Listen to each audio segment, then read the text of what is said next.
sacrifice, simplement que Dieu te demande, c'est l'obéissance. Où beaucoup ne veulent pas accepter cela. Où beaucoup ont refusé. Mais ce matin, tu vas prendre une décision. Dis une décision. Je ne t'ai pas entendu. Dis une décision. Alléluia. Tu vas la prendre avec Jésus. Amen.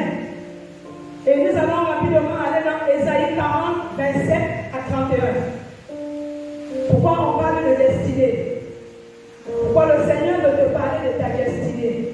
Alors rapidement dans Ésaïe 40.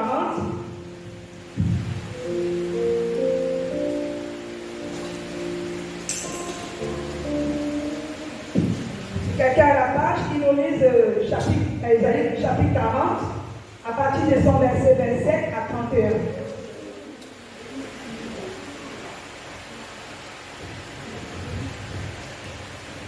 La Bible déclare dans Ésaïe 40, à son verset 27 à 31.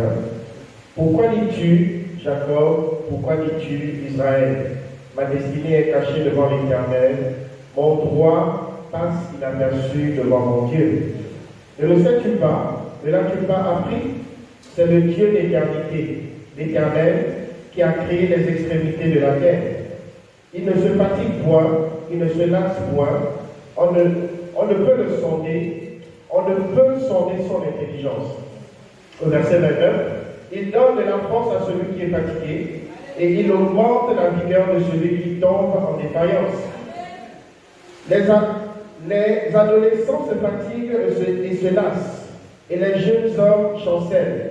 Au verset 31, mais ceux qui se confient en l'Éternel renouvellent leur force, ils prennent le vol comme les aigles, ils courent et ne se lassent point, ils marchent et ne se fatiguent point. Amen. Amen. Prenons place.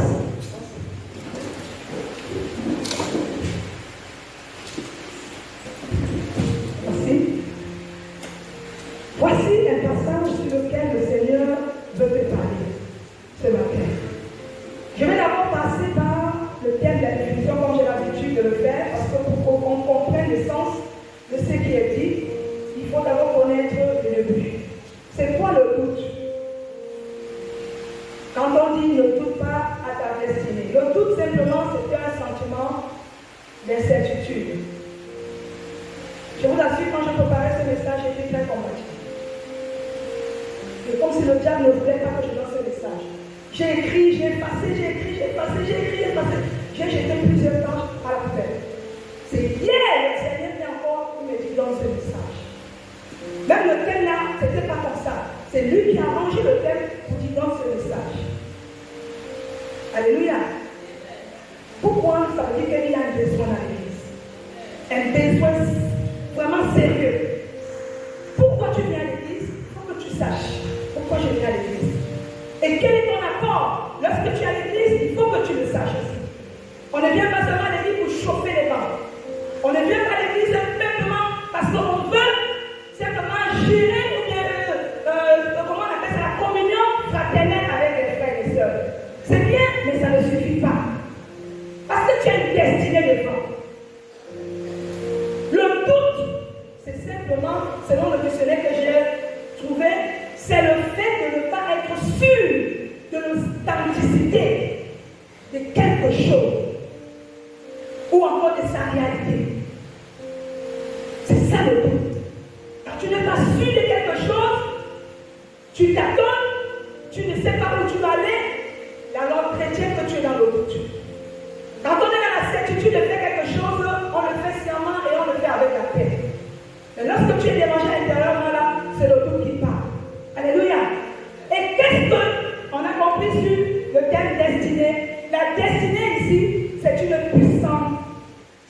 puissance souveraine considérée comme réglant le cours des choses. C'est ça la destinée. Autrement dit, la destinée, c'est le sentier sur lequel tu marches. Tu peux emprunter un chemin qui peut t'amener à la mort, tout comme tu peux emprunter un chemin qui peut t'amener à la vie. Est-ce que quelqu'un m'entend? Tu dois savoir quelle est ta destinée ce matin. Lorsqu'on parle de destinée, j'ai compris que c'est un fait surnaturel. c'est quelque chose de caché. Ta destinée, elle est voilée par Dieu. Elle est cachée en Dieu. Mais pour la découvrir, il faudrait que tu fasses alliance avec ton. Mais si tu es éloigné, tu ne sauras pas quelle est ta destinée. Ce n'est pas une affaire de chair que nous avons hérité par exemple de nos parents, non. Parce que lorsque nous sommes nés de nos parents, nous sommes laissés guider par leurs instructions. Alléluia.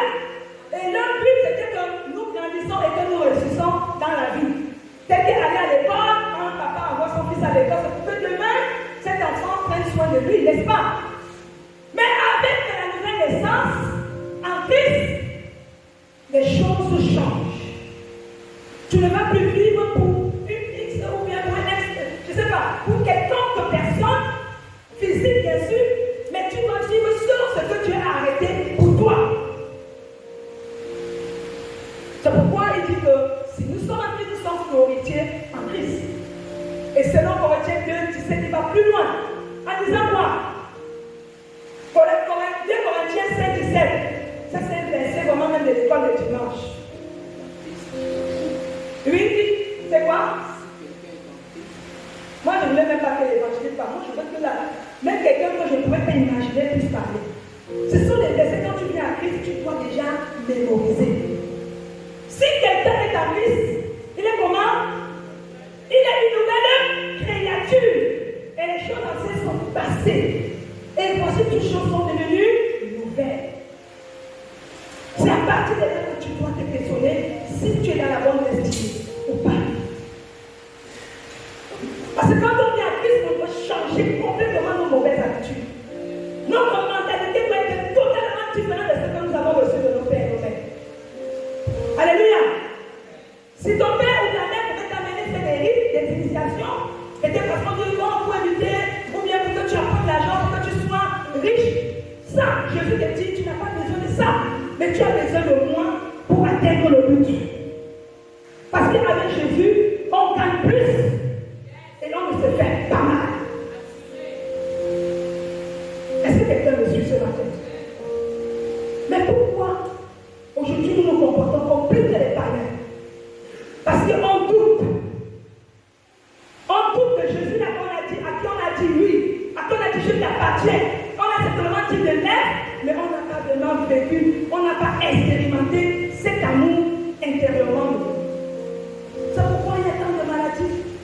C'est pourquoi il y a tant de mauvais, de malheurs. C'est pourquoi on se fait tellement du mal. C'est pourquoi la jalousie entre dans l'église quand on voit l'homme est béni.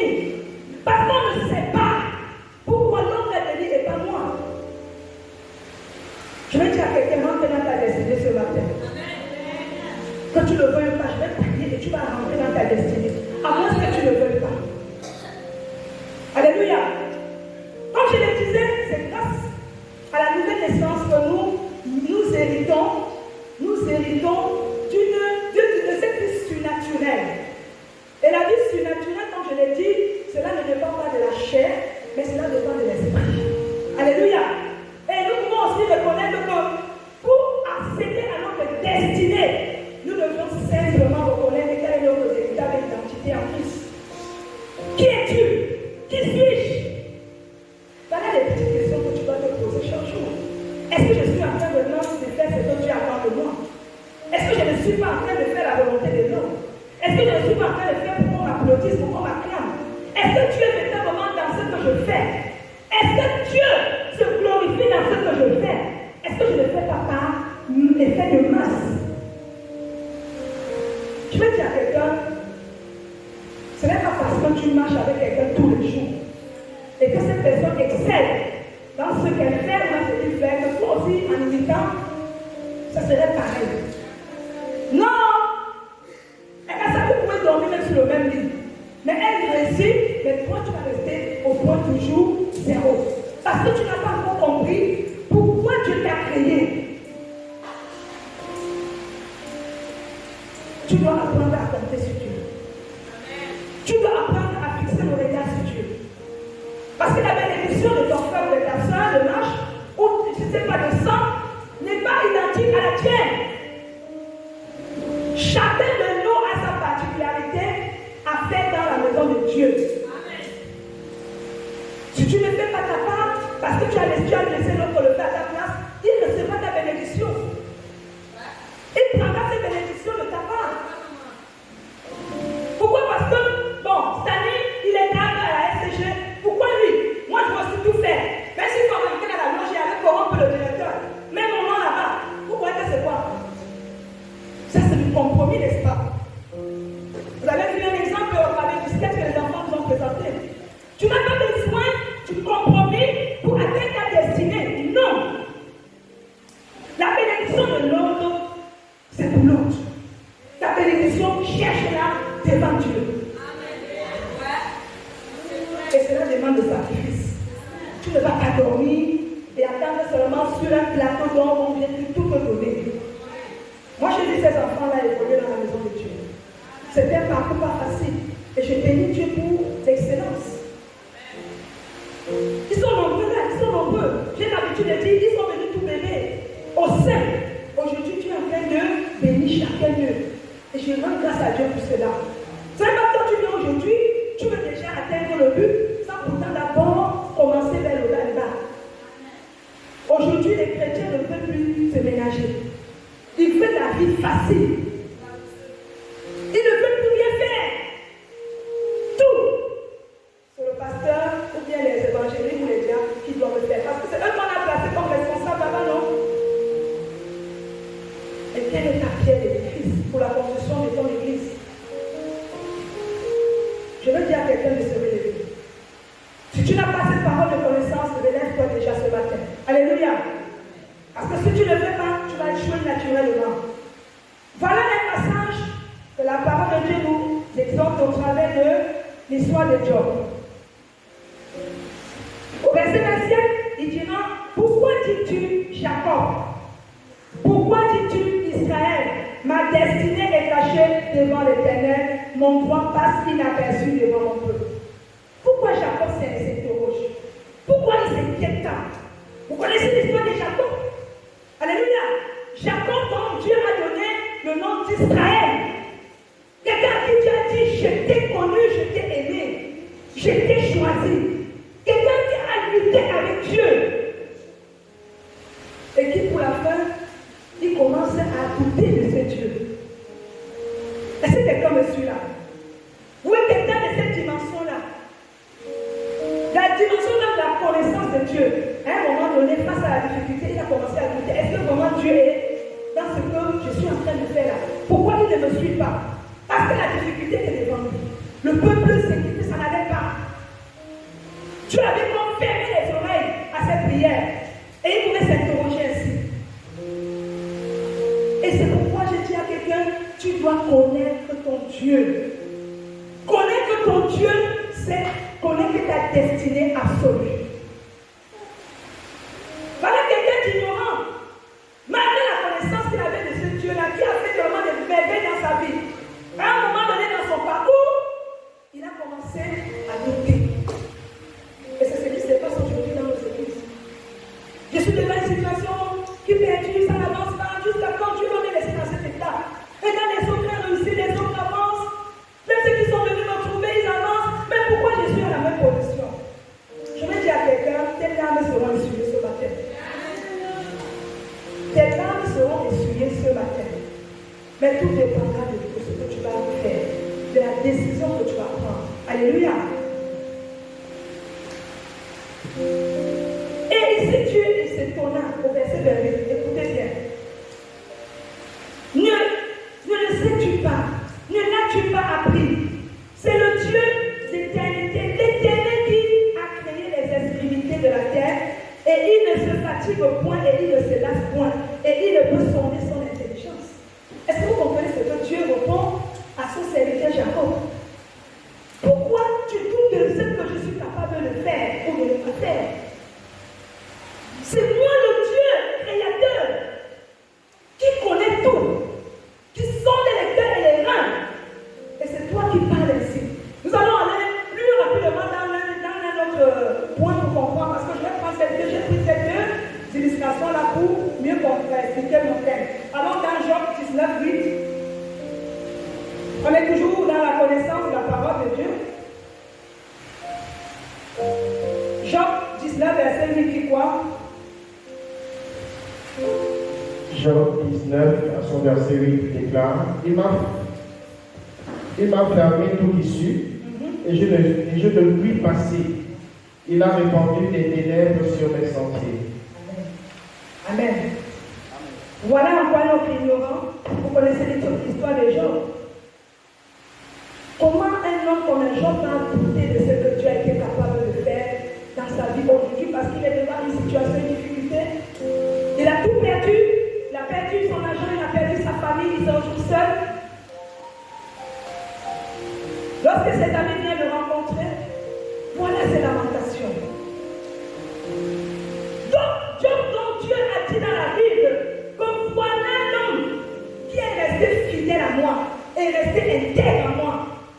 Mais c'est le même Job là qui à un moment donné, dans la difficulté qu'il traversait, a commencé à douter de Dieu. Il va dire, pourquoi il va dire que Dieu me ferme son chemin? Pourquoi il peut penser que Dieu peut lui fermer son chemin pour qu'il ne puisse passer? Ça veut dire qu'il ne connaît pas, il a très mal connu ce Dieu-là. Très mal connu ce Dieu. Face à l'épreuve, il doute. Face à la difficulté, il doute. Et Dieu ne se laissera pas faire, qu'est-ce qu'il va dire? Dieu viendra à Job pour lui dire, qui est ce personnage, qui est cet homme qui obscurcit mes desseins? Job, ce n'est pas moi qui ai fait de toi ce que tu es. Est-ce que ce n'est pas moi qui suis allé vanter tes mérites auprès de Satan? Quand Satan venait t'accuser, as-tu vu Job, il a fait ci, il a fait ça? Et je pouvais le contrecarrer en disant non. Tu peux toucher à tous ces problèmes, comment tu peux toucher à ses affaires, à sa famille, voire même sa chair, mais tu ne toucheras pas à sa vie. Alléluia. Dieu a dit cela à Satan.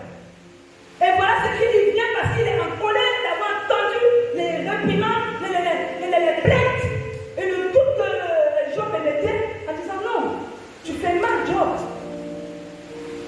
Je t'ai toujours aimé, je ne t'ai point abandonné. Alors arrête. Tout ce que j'attends de toi, c'est que tu te relèves et que tu perces. Et c'est ce que le Seigneur me dit à quelqu'un ce matin. Tu es devant une situation compliquée. Le Seigneur te dit ce matin, lève-toi et perce. Lève-toi et perce. Domine la situation qui est au devant de toi. Domine-la. Tu as tellement les armes nécessaires pour dominer cela. Alléluia. Alors, nous allons passer à la suite. Toujours on est dans Ésaïe 40. Au verset 29, il dit, il donne de la force à celui qui est fatigué et il augmente la vigueur à celui-là qui tombe en défaillance. Est-ce que quelqu'un écoute ce passage? Il est celui-là qui renouvelle ta force. Il est celui-là qui va régénérer ses cellules mortes. Même quand tu penseras que je suis déjà assez vieux, mais sa circulation ne donne plus. Tant que tu as le souffle que Dieu te donne, alors lève-toi et va faire son œuvre. Ne te vois pas comme quelqu'un d'invalide. Moi aujourd'hui, je suis étonné de voir des jeunes assez lourds pour faire la part de Dieu. Vous voyez ce que je fais là, je vous assure, c'est vraiment un travail de longue haleine. Travailler avec ces enfants-là, ce n'est pas facile. Prendre du temps et travailler avec eux, ce n'est pas facile. J'ai seulement passé une nuit hier avec eux à la maison. Je vous assure, la tête était comme ça. Là. Je me suis demandé comment je vais présenter le message de la fin. Mais le Seigneur a fait. Je me suis levée, vraiment, je me sentais bien. Parce que le Seigneur savait que je vais être ici demain pour faire sa part. Pour donner ce qu'il m'a mis à cœur de vous le donner ce matin. Mais je me demande, les continents là, qu'est-ce que tu attends pour ne pas te prononcer là-bas? Pourquoi tu t'assois? Les chaises ne les font que se déchirer. En force que tu déposes tes fesses là et dès qu'on dit amen, tu retournes chez toi. Moi, en tant que ton pasteur, je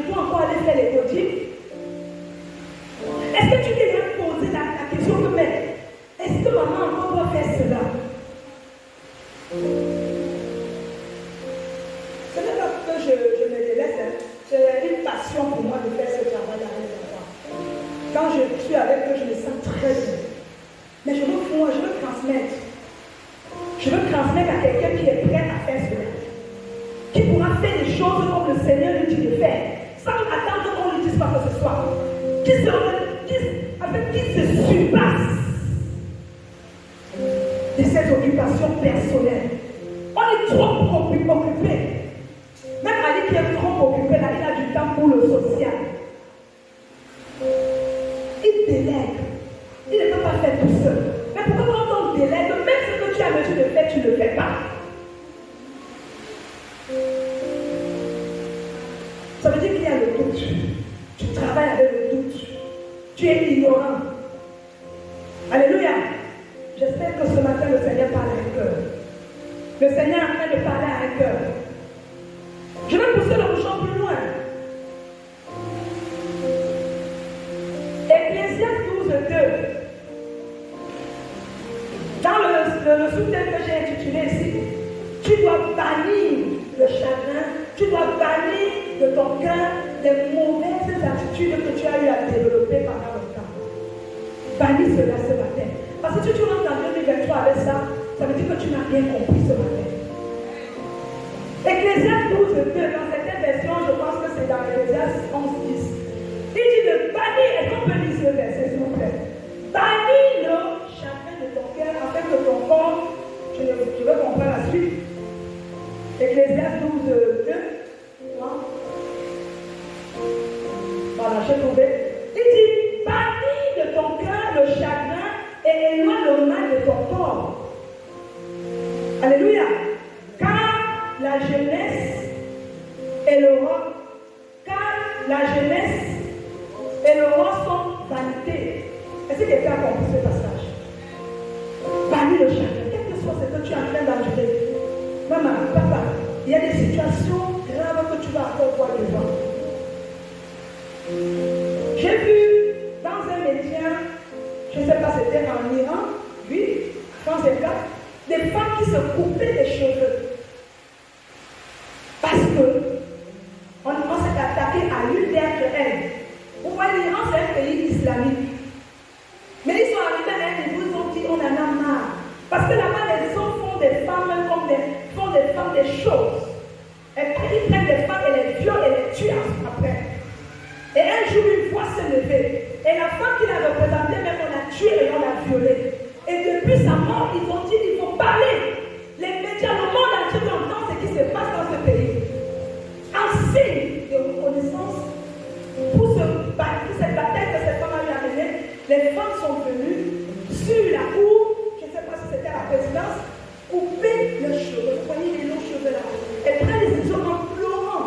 Elles coupent les cheveux. En disant on en a marre de la situation qui perdure dans ce pays. Nous ne sommes pas des choses, nous ne sommes pas des animaux. Nous sommes aussi des êtres humains comme vous. À un moment donné, il faut se surpasser de certaines situations. Il faut crier. Et c'est en criant que le Seigneur va certainement trouver bien de cause. Et à travers ça, il va toucher le gouvernement et ta situation sera résolue. Aujourd'hui, il y a trop de choses au Gabon. Quand je regarde le pays, le Gabon, il y a de la richesse dans ce pays. Quand je regarde la superficie ou bien le nom de la population c'est nombreuse. Et c'est loin par rapport à les ressources que l'on gagne dans ce pays. Mais pourquoi il y a tant de chômage? Question.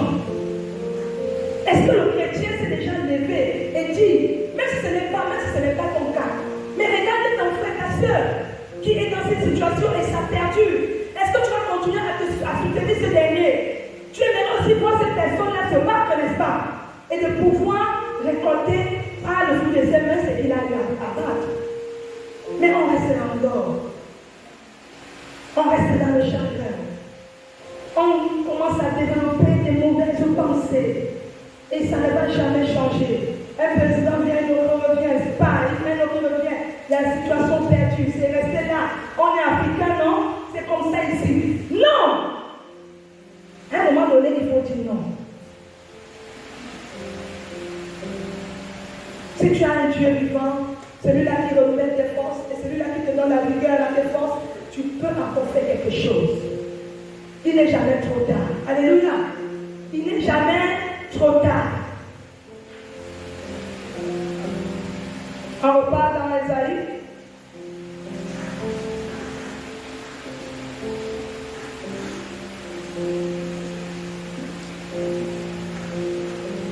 Il n'est jamais trop tard. Je vais dire cela à quelqu'un. Reste accroché à la parole. Parce que si tu n'es pas accroché à la parole, ta destinée va simplement t'échapper des mains et tu ne verras pas là où le Seigneur veut t'amener. Alléluia.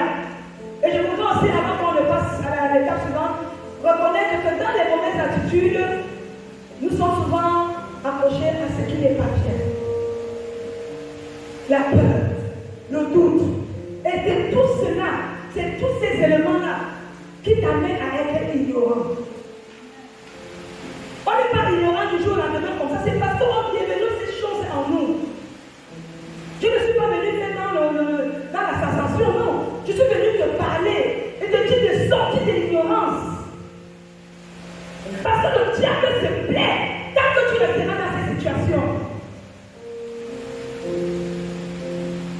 Tu as un Dieu sur qui tu peux compter. Il suffit simplement de dire je crois en toi et je sais que j'arriverai quelle que soit la situation. Alléluia.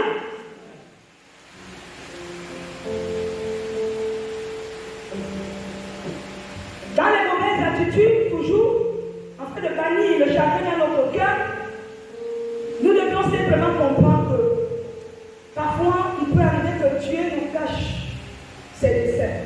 Comme il a dit, il s'est adressé à Job tout à l'heure, dans son chapitre 19. Il peut arriver que Dieu te cache ta destinée. Mais c'est dans le but d'éprouver aussi ta foi. On est trop pressé. L'impatience anime tellement les cœurs aujourd'hui. On veut une voiture, la voiture ne vient pas, on commence à chercher les raccourcis. Et on met Dieu de côté. On veut le travail ne vient pas, on commence à chercher les raccourcis. C'est là où tu vas tomber devant quelqu'un qui va te draguer et qui va te demander de faire des choses compromettantes à ton salut. Parce que tu n'as tout pris le travail. Je te dis, ce n'est pas le meilleur chemin à emprunter. Parce que quand tu le feras, ce sera comme une dette envers cette personne. Et tu dépendras de ce dernier. Moi, j'ai vécu ça au Cameroun, quand je cherchais le travail plus jeune. Mais j'ai dit non, parce que la parole de Dieu était déjà en moi. Alléluia. Il y a des choses qu'on doit arriver à dire non, simplement pour garder sa dignité personnelle. Parce que quand tu vas marcher tête haute, les gens vont se demander pourquoi tu marches tête haute. On va penser que c'est la vantardise. Mais c'est même normal de se vanter. Parce qu'il y a des choses que tu ne dois à personne, ni à Satan. Satan ne pourra pas venir t'accuser n'importe comment auprès de Dieu. Alléluia. Il faut que tu restes dans l'attente jusqu'à ce que Dieu se lève au moment favorable pour te bénir. Est-ce qu'il y a quelqu'un pour dire Amen? Même si ça fait mal, tu dois dire Amen. Les gens ne parlent ce genre de message. Hein? Ils aiment les messages de sensation. Oh, l'onction. Oh, c'est monté. Voyez, fire. Il y a un moment où on doit prendre conscience aussi. Alléluia. Dieu peut rester silencieux à tes prières. Oui. Dieu est resté longtemps silencieux à mes prières. J'ai passé une longue attente à attendre que Dieu se manifeste pour me donner ce que je lui demandais dans mon foyer. Je pouvais prendre des raccourcis, mes parents sont là. Demandez-leur si je suis allée chez un vendeur, chez un féticheur, pour demander ce bébé. Mais je me suis toujours accrochée à Yahweh. Parce que c'est lui mon soutien. C'est lui qui renouvelait toujours mes forces. Quand je m'affaiblissais dans la prière, il me relevait. Il me dit, ma fille avance. Ma fille continue. Pleure, mais ne montre pas tes pleurs au public. C'est là aussi notre force. Parce qu'il est dit dans Isaïe, c'est un verset qui me plaît tellement, Isaïe 35. Il dit c'est dans la tranquillité et le repos que sera notre force. Le calme et la confiance que sera notre sage. Mais pourquoi nous ne pouvons pas vivre dans la parole de Dieu comme c'est pressé? Nous le demandons. Mais nous voulons vite aller, et se faire du mal après. Même quand Dieu n'a pas encore dit son dernier mot là-dessus, tu veux passer outre de ce que Dieu a décidé pour toi. tu vas bannir l'ignorance dans ton cœur ce matin. Parce que l'ignorance a causé tant de déchéances et de vrai qui même a failli causer la chute de Job. C'est pourquoi tu es venu rapidement le reprendre, le ressaisir. Dis non, non, non. Ne commence pas comme ça. Parce que Dieu, quand il t'aime, et il ne veut pas te perdre, il est obligé. C'est ce qu'il a fait avec Job. Pour que Job se regarde dans sa destinée et ne pas s'éloigner. Alléluia. Je t'ai aimé. Dieu dit à quelqu'un, je t'ai aimé. Je t'ai choisi au milieu d'une multitude. Mais pourquoi doutes-tu encore de moi? Alléluia. Crois. Au moment opportun, Dieu ne saura tarder. Tout ce qu'il désire, c'est que tu dois percer et pour atteindre ton but. Mais le plus souvent, nous ne voulons pas. Nous voulons les raccourcis. Ce matin, le Seigneur demande à quelqu'un de percer, de sortir de l'ordinaire pour entrer dans l'extraordinaire. C'est ça ce que le Seigneur a réservé pour toi. Ta destinée, tu ne la verras pas physiquement, mais elle est d'ordre spirituel. Alléluia.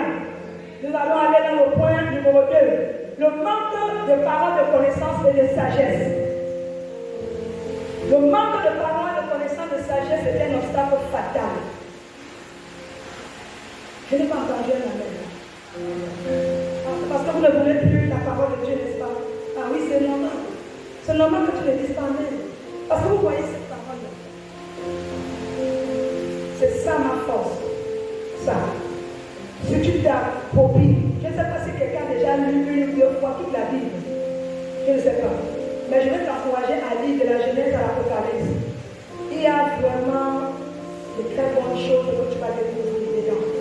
Et quand tu connaîtras cette parole, le diable ne viendra plus te tromper avec quoi que ce soit. Non, non, non, non. Tu resteras maintenant inébranlable. Tu resteras ferme sur ta foi. Je vais t'encourager à lire cette parole. Donne-toi un défi. Et à partir de maintenant ou à partir de l'année 2022, là, dès qu'on sonne janvier, commence Genèse 1 là, jusqu'à la fin Apocalypse. Et tu viendras me dire ce que Dieu n'a pas pu faire dans ta vie, que tu espérais de plus. Alléluia. Donc, la parole de connaissance de sagesse est notre fatal. D'où j'ai relevé ici, il y a l'aveuglement spirituel fait partie de cet obstacle. Ah, mais parce que vont venir ici, les évangiles vont venir ici donner la parole, des paroles de vie, des paroles de guérison, des paroles de délivrance. Mais tu vas rester comme ça. Tu vas rester comme ça. Pourquoi? Quand on donne une parole comme ça, quand tu sors, tu dois prendre une décision. Tu dois prendre une décision radicale sur ta vie. Et dire, je ne veux plus être pareil. Mais si tu fais, ça devient la routine. Ça devient la coutume. On vient aussi à l'église comme les catholiques font, non? Comme les protestants font, non? Mais c'est pourquoi on est déjà semblable à eux. Quand on parle de vie nouvelle, quand on parle de la renaissance, là, c'est pourquoi on doit innover de jour en jour. On doit se ressourcer. Si tu n'es pas connecté à la source, c'est normal. C'est normal que tu viens à l'église et tu t'ennuies. Et tu ne sais même pas pour quelle raison tu es là. C'est pourquoi quand on prend des décisions pour l'église, tu n'es pas concerné. Parce que ton cœur n'est pas là. Je vais dire à quelqu'un, ton salut dépendra de la bonne décision que tu prendras sur la terre. Est-ce que tu seras toujours du camp des échoués ou de ceux-là qui prieront, qui ont commencé à prier aujourd'hui et qui veulent continuer à prier? Ou bien, par rapport à la situation que tu traverses en ce moment, tu te dis, je vais rester quand même toujours là, voilà, en attendant aussi que ça passe. Non! Mais la décision que tu vas prendre, ta réussite dépendra de la décision que tu prendras ce matin. Parce que Dieu a tracé un chemin pour toi, pour que tu réussisses, pour que tu perces, que tu atteignes vraiment le but. Donc ne soyons pas dans l'aveuglement. Parce que dans Osée 4:6, il dit quoi? Mon peuple périt faute de. Voilà. Et il va encore plus loin dans, je crois, Proverbe 28, si je me trompe pas. Il dit qu'un peuple sans révélation est un peuple sans fin. ne marches pas selon les guides, les principes bibliques, tu vas forcément t'éloigner. Tu recevras simplement des conseils extérieurs et parfois même néfastes pour ta vie. Alléluia. Et après, tu vas te poser la question, pourquoi ma vie est comme ça? Non. À un moment, il faut changer. Alléluia. J'ai relevé aussi qu'il y a le refus d'écouter Dieu. D'où la désobéissance. Jérémie 6, 16, rapidement. Le refus là. Beaucoup ont refusé de ne plus écouter Dieu. Beaucoup. Ça se voit dans les œuvres, dans la manière de servir. Jérémie 6, 16. Jérémie 6,16, la Bible déclare: Ainsi parle l'Éternel, placez-vous sur les chemins, regardez et demandez quels sont les anciens sentiers. Quelle est la bonne voie? Marchez-y, et vous y trouverez le repos de vos âmes. Amen. Mais ils répondent: nous n'y marcherons point. C'est bon? Merci. C'est bon. Est-ce que vous avez compris ça? Voilà une parole que Dieu adresse à Jérémie, son serviteur, le prophète, de transmettre à son peuple. Mais le peuple a pris la liberté de refuser d'écouter Dieu. Mais ils ont décidé eux-mêmes de prendre un autre chemin que le chemin que Dieu avait tracé pour eux. Et quand vous allez lire la suite de cette histoire, beaucoup se sont égarés. Jérémie a pu sauver le nombre qui pouvait encore l'écouter. Vous savez, la Bible dit qu'on n'écoute pas un parole. On s'égare. Dans la logique des choses, c'est ça, n'est-ce pas? Si tu n'écoutes pas ton père, ta mère qui t'ont mis au monde, mais tu vas écouter qui? Parce que Dieu a dit que ce sont les dieux qu'il a représentés sur terre pour nous. Mais si déjà ce premier principe, nous mettons de côté, et tu veux dire que tu crois en Dieu, Dieu que tu ne crois pas, mais tu es un menteur. L'obéissance commence par cette personne que Dieu a établie devant nous. Mais seulement selon Ephésiens 6, il a dit encore obéissez selon la voie de l'Éternel. Si mon papa m'envoie chez un féticheur parce qu'il me voit à tout point de bébé, moi je vais lui dire non parce que ce n'est pas ce que Dieu a décidé pour moi. Alléluia. Ne soyons pas des personnes qui subissent, qui encaissent seulement. Tu as ton mot à dire. Et c'est à partir de là, en t'affirmant ainsi, que tu vas sauver beaucoup dans ta famille. Parce que beaucoup sont dans l'ignorance, beaucoup ne savent pas. Mais toi qui es éclairé, le Seigneur passe à toi pour amener ces personnes qui vivent dans l'ignorance et qui sont égarées au salut. Mais parfois, nous, encore, ça nous les chrétiens là, qui nous conformons à leurs desseins, à leurs coutumes, hérites. Comme ils dansent là-bas, moi aussi, je vais danser l'ongosé. Parce que si je ne danse pas l'ongosé, on va me voir comme un enfant de, je ne sais pas, qui n'est pas considéré dans cette famille. Non. Retiens que comme on a dit la définition principale, la destinée, c'est quoi? C'est une puissance souveraine et considérée comme réglant le cours des choses. Ta destinée, ce n'est pas ton père qui va te donner ta destinée. Ce n'est pas ta mère qui va te la donner, même si tu les entends. Mais c'est celui-là où tu t'approcheras à lui. C'est là où ta destinée, tu feras ta destinée. Alléluia. Ils n'ont même pas voulu écouter Dieu. Dieu dit ok. Et aussi, le fait de ne pas écouter Dieu ou bien suivre ses prescriptions, c'est un problème évidemment que les chrétiens ont parce qu'il dit dans Jacques 1, dans Jacques 1, verset 5 à 6, il suffit simplement que nous lui demandions la sagesse. Nous devons connaître qui il est réellement et lui demander la sagesse de continuer à être connectés à lui pour ne pas nous éloigner de sa face, pour ne pas nous éloigner du chemin qu'il a tracé pour nous. Il suffit simplement de lui demander. Alléluia. Et de ne pas ir plus loin et de ne pas douter de ce qu'il nous dira de faire. C'est dans le livre de Jacques 1 qu'il est dit cela. Alléluia. Alors, si tu dois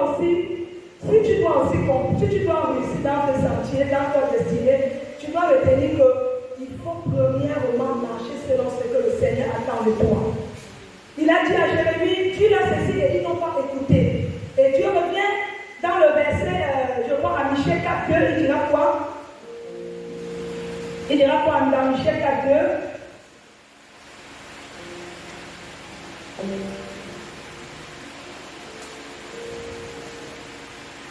crois que c'est un conseil qui va venir donner à son peuple, selon Michée 4.2.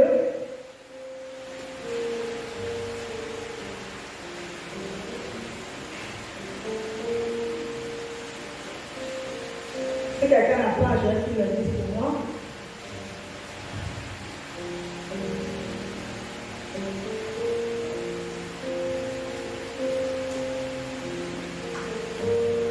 Michée 4.2, la Bible déclare: Les nations s'y rendront en foule et diront: Venez et montons à la montagne de l'Éternel, à la maison du Dieu de Jacob, afin qu'il nous enseigne ses voies et que nous marchions dans ses sentiers. Car de Sion sortira la loi, et de Jérusalem la parole de l'Éternel. Alléluia. Est-ce que quelqu'un a compris cela? Ou bien il faudrait que je le lise pour toi. Est-ce que quelqu'un a compris cela? Pour ceux-là qui ne veulent pas écouter Dieu, là, voilà un conseil que Dieu te donne ce matin.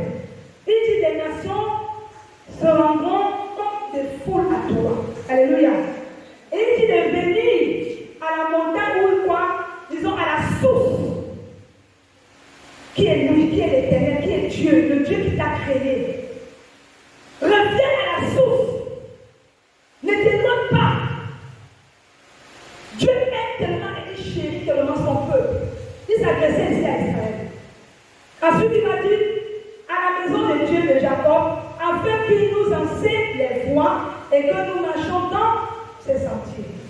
Si tu ne marches pas dans les voies de Dieu, retiens que tu marcheras forcément dans les voies de l'ennemi. Alléluia. C'est deux cas. Soit tu marches dans le camp de Dieu, soit tu marches dans le camp de l'autre.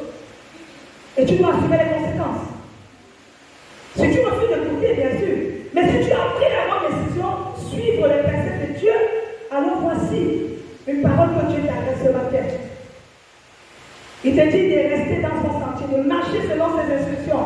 Car le Seigneur sortira la parole de Dieu. La parole de Dieu sortira forcément de lui. Parce qu'en restant dans la présence de Dieu, tu recevras forcément une parole qui va te guérir. Une parole que tu allais voir les médecins avec ton problème, on n'a pas pu voir. Mais la parole de Dieu qui sonde les cœurs, qui voit au-delà de ce que les médecins ne voient pas, cette parole-là va te guérir. C'est pourquoi il dit de demeurer dans sa présence. Alléluia. Et à la fin, il dira: et de Jérusalem, la parole de Dieu. Pourquoi beaucoup ne veulent plus écouter la parole de Dieu? Parce que la parole de Dieu n'est plus importante. On prend plus de temps pour des choses éphémères. Avec le nouveau système internet, là, c'est grave. Beaucoup s'adonnent maintenant à ça, on ne comprend plus rien. Tu te réveilles le matin, c'est le téléphone. Le matin, le soir, c'est le téléphone. À midi, c'est le téléphone. Quand est-ce que tu prends du temps pour méditer? Quand est-ce que tu prends du temps pour prier? Quand est-ce que tu prends du temps pour savourer ton intimité avec Dieu? Quand est-ce que tu prends du temps pour questionner Dieu sur ta marche? Est-ce que Dieu, tu te plais dans ce que je fais? Dieu parle, hein? Dieu parle. Quand tu es connecté à lui, il te parle. Plusieurs fois, Dieu m'a parlé, je veux prendre quelque chose avant de sortir, il me dit, après j'hésite, il dit, bon, par exemple, il va pleuvoir, mais je ne sais pas, le temps ne montre pas qu'il va pleuvoir. Et je veux sortir, l'esprit me dit, prends le parapluie. Mais je m'entends, il dit, non, le parapluie va m'encombrer. Et quand je sors, quelques minutes après, voilà la pluie. C'est comme ça qu'il me revient et me dit, je t'avais prévenu, tu ne m'as pas écouté. C'est comme ça, le Saint-Esprit parle, mais c'est nous qui n'écoutons pas. J'ai vécu ça plusieurs reprises. Comme pas plus tard hier, le Seigneur me dit, prends les plateaux, prends ceci. J'ai redouté la journée d'hier. Mais quand on arrive ici, il n'y a pas de plateau. Vous voyez, le Saint-Esprit parle. Le Saint-Esprit parle, hein. Quand tu es connecté à lui, il te parlera. Alléluia. Tu vas encourager quelqu'un à rester dans la présence de Dieu. C'est bénéfique pour ton salut. Amen. Et je voudrais aussi encourager quelqu'un que si tu prends la bonne décision de sortir de l'ignorance, de tout ce qui t'embarrasse, de tout ce qui t'affronte, tout ce qui est sujet d'occupation, parfois on ne sait pas. Parfois tu peux être à la maison, tu t'ennuies, tu tournes, parce que la lourdeur s'empare de toi. Et tu te dis, bon, tu remets à demain ce que tu peux faire maintenant. Là, ce n'est pas bien. Et tu ne vas pas rentrer en 2023 avec ça. Sinon tu vas échouer brillamment. Tout ce que tu attends, tu as attendu Dieu te produit en 2023. Et tu verras du sur place. Et après, tu vas rester dans le contentement et dire, bon, que faire? Peut-être que je suis résolu à vivre ainsi. Non, ce n'est pas ta situation, bien-aimée. Dieu ne t'a pas appelé pour que tu restes dans la même position du 1er au 31. Ainsi, non. Tout ce que Dieu désire pour ces enfants que nous sommes, c'est que nous excellons dans ce que nous faisons. C'est ce qu'il veut pour nous. Il veut t'amener à réussir. Alléluia. On va aller. Dernier point, disons même, oui, le dernier point. Placer pleinement sa confiance en Dieu pour vivre heureux. Est-ce que quelqu'un comprend ça?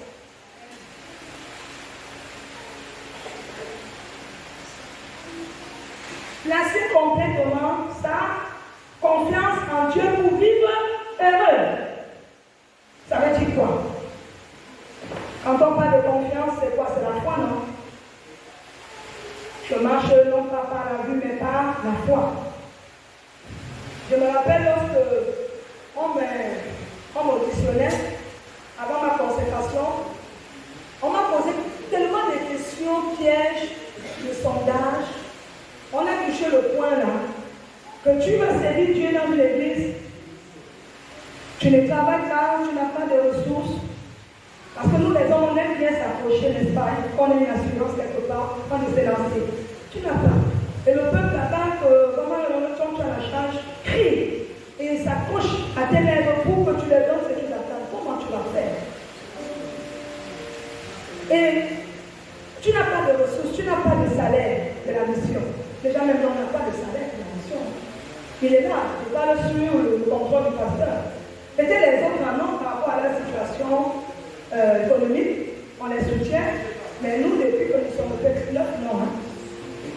Même cette question m'a été posée. J'ai dit non. J'ai toujours appris à compter sur Dieu.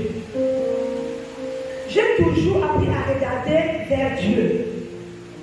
Ce que nous va me donner, ce serait simplement comme un complément. Est-ce que quelqu'un écoute? Parce que si tu n'apprends pas à compter sur Dieu dès maintenant, papa, maman, tu vas te décourager en chemin.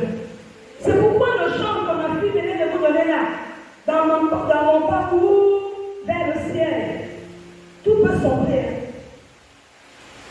Le diable va mettre que des barrières, des secousses, l'écroulement, les tremblements de terre vont se présenter à toi. Comment tu vas vivre la situation et tu as un peuple qui crie à toi? Seigneur, il n'y a que toi. J'ai entendu parler, je ne sais pas si c'est Yon Michaud qui avait nourri, je crois, un orphelinat. Par la foi, c'est ça dont tu m'avais parlé. C'est Yon Michaud, c'est lui. Un homme de Dieu qui avait un orphelinat et il n'avait rien à donner à ses enfants. Et ils ont prié, il a amené les enfants à prier avec lui. Il disait aux enfants, il ne voulait pas inquiéter les enfants. Il a dit Dieu pouvoir. Et au bout de la journée, et en fin de journée, avant la fin de la journée, un boulanger est venu lui donner tout ce qui restait dans sa boulangerie parce qu'il a compris qu'il y a un orphelinat dans le coin et il a apporté tout ce qui restait là-bas. Et c'était ce dont ils avaient besoin. Est-ce que quelqu'un écoute cela? Il n'a pas eu besoin de demander. Le don est venu à lui pour qu'il puisse nourrir l'orphelinat. L'orphelinat, ce n'est pas un enfant de l'enfant. C'est multitude, c'est pas en étranger, ce n'est pas comme en Afrique. Ils sont nombreux. Mais dans l'histoire, on dit que ces enfants ont mangé à leur cité parce qu'ils étaient rassasiés. Parce que quoi? Ce serviteur a toujours fait l'œuvre selon Dieu et il s'est toujours accroché à Dieu pour résoudre ses problèmes. Il n'a pas compté sur un homme pour servir Dieu. Mais aujourd'hui, beaucoup s'attendent d'abord qu'on ouvre un compte en banque pour les soutenir avant qu'ils se lancent. Non. Si tu commences comme ça, tu vas te casser la figure. Je voudrais dire à quelqu'un qu'avec le peu que Dieu t'a donné, l'expérience que tu as déjà, lance-toi. Lance-toi et ne regarde pas derrière et ne retourne pas à ce que tu vas recevoir devant. Ne retourne pas. Ne retourne pas. Alléluia. Parce que c'est là où est ta destinée même. Parce que si tu as compris l'essence de ce que tu attends de toi, ces personnes qui sont derrière toi vont simplement suivre cela.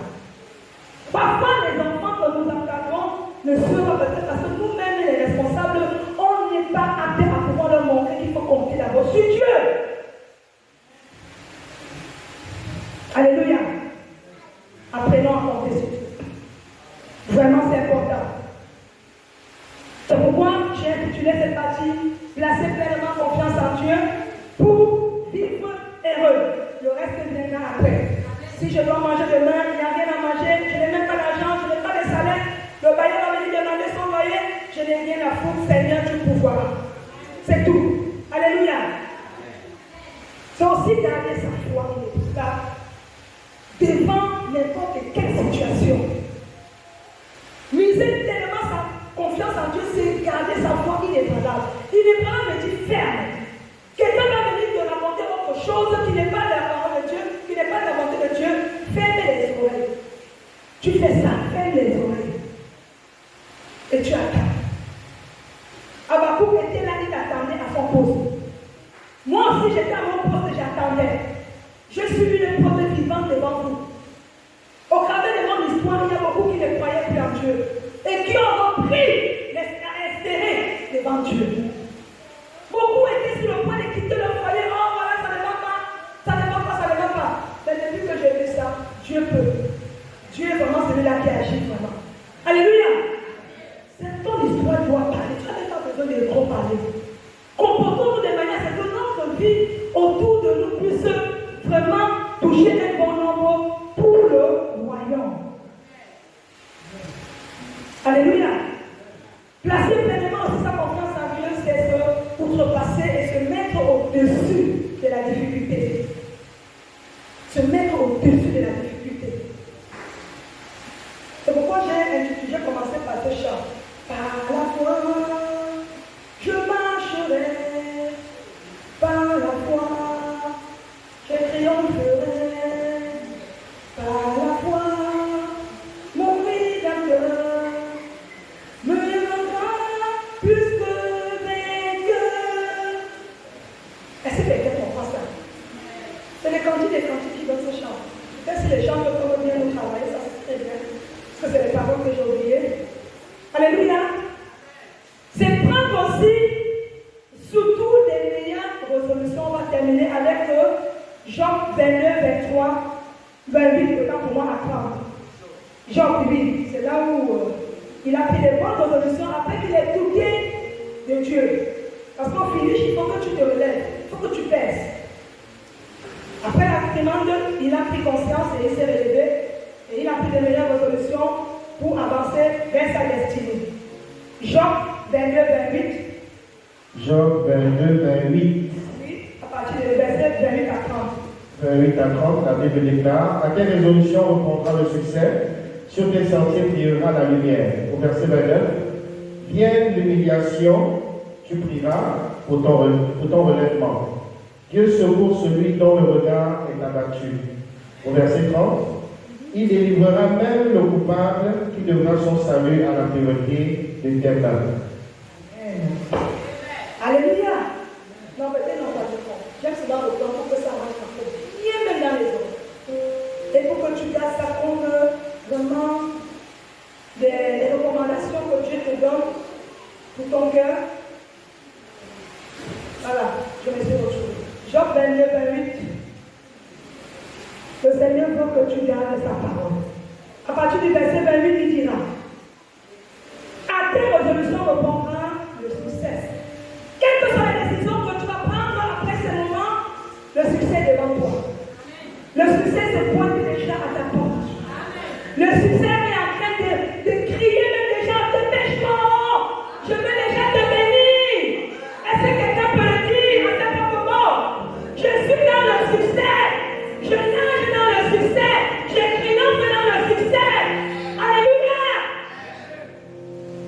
À tes résolutions répondra ton succès. Je continue.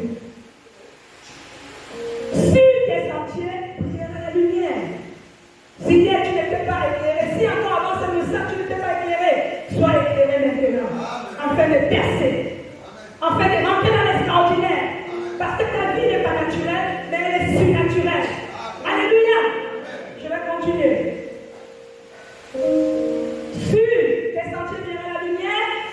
vient l'illumination, tu prieras pour ton élèvement. C'est ton t'a humilié. Tu es dans le concubinat depuis combien de temps? Dis, ce n'est que question de temps. Parce que mon succès est là. Confesse que mon succès est là. Ne sois plus ces personnes abattues. Parce que c'était le cas de Job. Dis, mon succès est là. Alléluia. Quelle que soit l'humiliation que tu as traversée, on a dit tu ne pourras pas. Tu n'arriveras pas. C'est ta situation, c'est comme ça. C'est arrêté comme ça. Papa, l'instant, je vais te dire, quel que soit ce que ta famille te dira, tu n'es pas encore marié, tu n'as pas d'enfant, tu n'as que ton succès est là.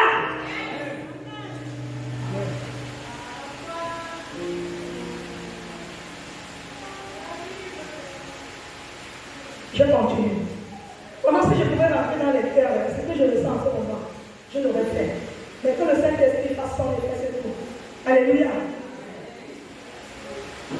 Au verset 29, par la suite, Dieu secoue celui dont le regard est abattu. C'est là. C'est quand tu arrives à un moment désespéré là. Tu es fatigué. Il a dit dans Ésaïe, quelqu'un peut regarder la page d'Ésaïe 40. Est-ce que c'est ça? Ésaïe 40, il dira quoi? Au verset 29, il donne la force à celui qui est fatigué et il augmente la vigueur de celui-là qui tombe en défaillance. Oh, tu connais ça. Il connaît ta souffrance. Il connaît ton endurance. Mais ce qu'il ne connaît pas encore, ce qu'il ne sait pas, tu vas te lever.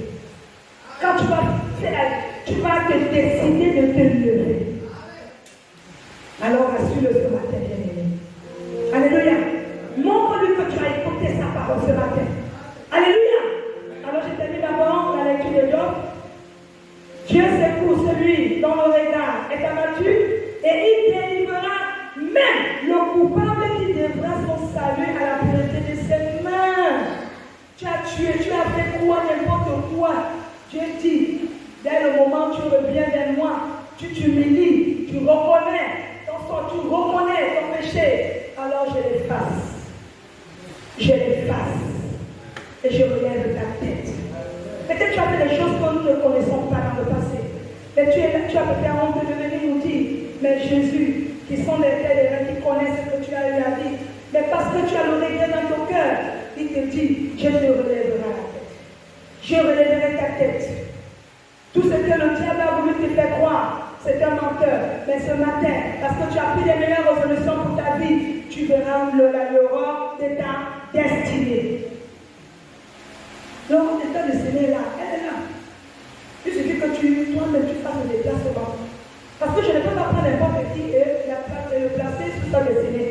Non, c'est ta relation avec Dieu d'abord. Alléluia. Et on termine avec Ésaïe 40 à 30, il dit, les adolescents se fatiguent et se lassent, et les jeunes semblent chancer, mais ceux qui se confient en l'Éternel renouvellent leur force. Il poursuit. Ils prennent le vent comme les airs, ils courent et ne se lassent point, et ils marchent, ils ne se fatiguent point. Est-ce que quelqu'un a compris ce passage? Est-ce que quelqu'un a compris ce passage? Je vais dire à quelqu'un à un moment donné quand tu sens que tu n'as plus de force. Dis Seigneur, j'ai besoin de toi. Parce que sans toi, je ne pourrais pas arriver. Sans toi, je ne pourrais voir le bout, simplement le bout de ma destinée. Sans toi, j'ai besoin que tu me relèves, que tu me tiennes par la main. Je suis essoufflé, je suis épuisé. J'ai prié, j'ai pleuré, mais la situation perdue. Et Seigneur, ce matin, je m'abandonne à toi, et rien qu'à toi seul. Tiens-moi par la main et conduis-moi. Alléluia. Voilà ce que tu dois dire. Voilà les prières que tu dois élever à ton Dieu. Parce qu'il dit que c'est quand il sent que tu es déjà dépassé, que tu es déjà découragé. Quand tu rentres dans le découragement, c'est là qu'il te relève. Mais ne doute plus. Tout ce qu'il te dit ce matin, ne redoute plus à sa parole. Ne reste plus dans l'ignorance envers sa parole. Il t'a donné te demande de